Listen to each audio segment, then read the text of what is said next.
Welcome to this episode of Glasgow's 12 Days of Christmas. So, most people have a favourite Christmas movie, or even a favourite Christmas character. And what we're going to be doing today is using our iPads to put our face on that of our favourite Christmas character. So, what you're going to need, you're going to need an iPad, you're going to need a selfie of your own face, and you're going to need a picture of the character you want to be. So I've got the Grinch, I've got my best Grinchy face, and the apps we're going to be using are Autodesk in Sketchbook, and you might need Safari for finding your pictures. If you don't have any of these apps, you need to go to self-service, which looks like this, and download the app. So if you go into self-service, you can find Autodesk near the top, because it's nice and convenient. This here. I don't mind if you need to pause the video to make sure everyone's got the app, and then we'll move on. Perfect! So, when we open up the Autodesk app, we should see something that looks like this. Now, the important thing is this part on the right here, the layers. We need to make sure when we add something, we're adding it in the right place. So, we're going to take our finger or our stylus and push this button, which lets us add a picture, import image. When we do that again, we're going to push the second button, and if your iPad asks if you need to let Autodesk use your photos, make sure you say allow full access. So we're going to start off with our picture of the Grinch. I'm going to use 2 fingers to make sure he takes up the size of my full canvas, and then I'm going to hit done. Now, before I do anything else to this, I want to make sure that there's space for a face.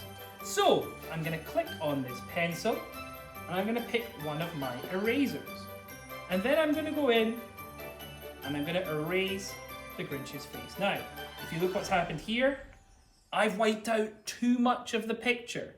So I'm going to undo that, and then I'm going to use this slider to change the size of my rubber down so that it's not too big. I'm also going to use this button to turn on a circular ruler. This means I can make a ruler that's about the size of the face I want to erase so that I don't go past my boundary. So I'm going to take this and I'm going to go around the edge of my eraser. Once I've got that edge done, I'm going to turn my ruler off and get the bit in the middle. So what you should have now, if you zoom out, you should have a character that's missing a face.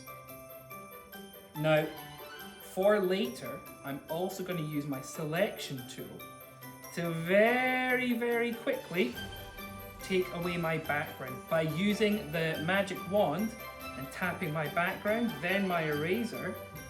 What I can do is I can rub out the background without affecting my character. And that's something that's going to come in handy later. If your character goes all the way to the edge, you might need to do this more than once, so you can get all these background bits out. But this will be something that's useful later. Okay, so what we should have now, if we come out of our magic wand tool, I've got my character without a face. Now, remember I mentioned that the layers are really important? I'm going to select this bottom layer and I'm going to import a picture again. So when I'm importing this picture, I'm going to put in my selfie, but you'll notice that the selfie's coming in behind my first picture, which is exactly what I'm looking for. So I'm going to twist and pull till my face is in the right place. There we go.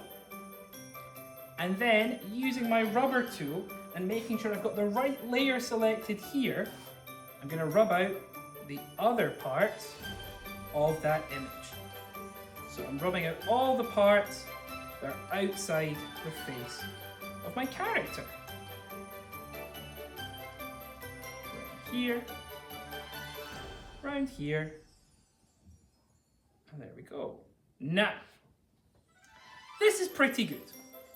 Good start, but there's more we can add to it.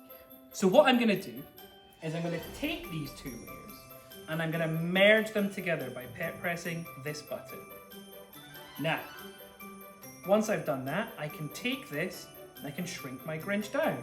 Now, if you were being eagle-eyed, you'll have noticed that when I was getting the pictures of myself in, the picture of the Grinch, I also had a picture of Glasgow in the background. So what I'm going to do is I'm going to add another layer behind these two, and I'm going to put in my picture of Glasgow, which I'm going to get bigger and bigger and bigger and bigger.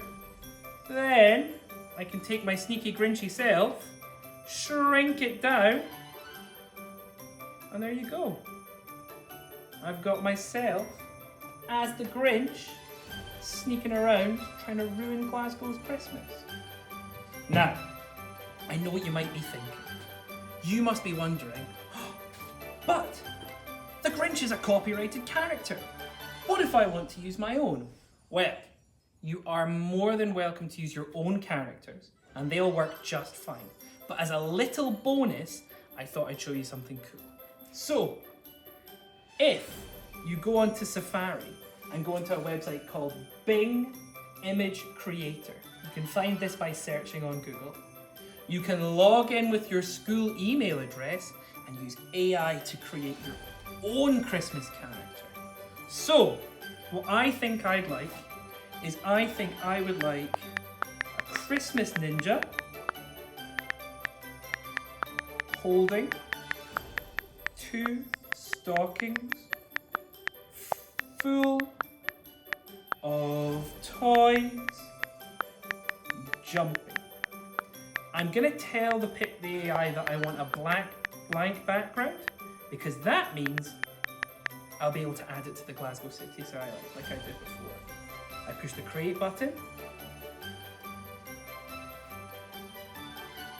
Takes a second to load. Maybe I'll speed this up by editing with that. There we go. So I can take, oh, I love this Christmas ninja here. I can take my Christmas ninja and then download the picture. And then in Sketchbook, if I start a new document, I save my old one. It's the exact same process where if I put in my Christmas ninja by going into Autodesk, same process, all of a sudden, I've got a Christmas ninja that I can put my face on. So, whether you want to use an existing character or make your own, I'm sure you'll get some good results. Happy charactering!